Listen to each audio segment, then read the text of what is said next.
Every day I leave this house, every day before I leave, I give you a kiss on the cheek and tell you I love you.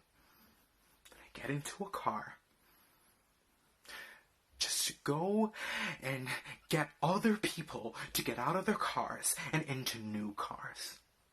You know how boring that can make a man's life?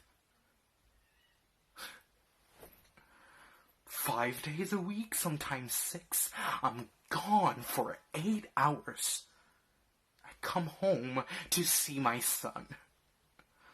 My son. Talking about some goddamn dress-up game in front of an audience.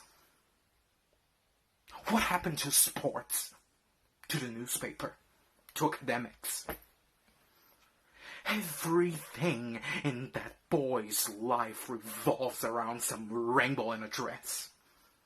And just in case your gay-friendly mind forgot, the rainbow was not meant for Wendell, Elaine. When we first met, my heart was beating rocket speeds. For years with you, I'd come home and walk through the door, and anytime I saw you, anytime I spoke to you, or kissed you, or told you I loved you, I didn't want anything to hurt you. And if anything tried to harm my baby, my wife, my treasure, my lover, I'd kill the son of a bitch and shoot him right between his goddamn eyes.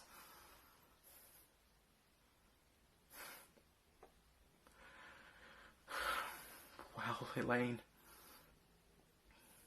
I gotta tell you, ever since you started playing fantasy with Wendell, you started slacking off, like not having dinner ready for when I got home, not having the house clean. For God's sake, you're a stay-at-home mother. Your son is 18, and you're a stay-at-home mother. I'm glad you love your son, Elaine. I really do. But recently, every time I remember I'm married to you, I don't get butterflies anymore. I get butterflies when I leave this house. Because it's 8 hours without that faggot. Without a useless wife. And without a family that means more to my ass than to my heart.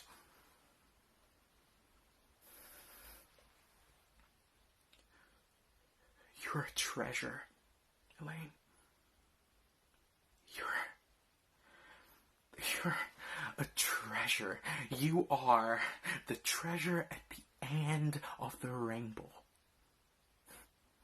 You are the prize we used to get at the county fair. You were the gem in Aladdin. But the treasure, your treasure, is buried under the Mount Everest. And I'm done looking for you. I'll get my things and go.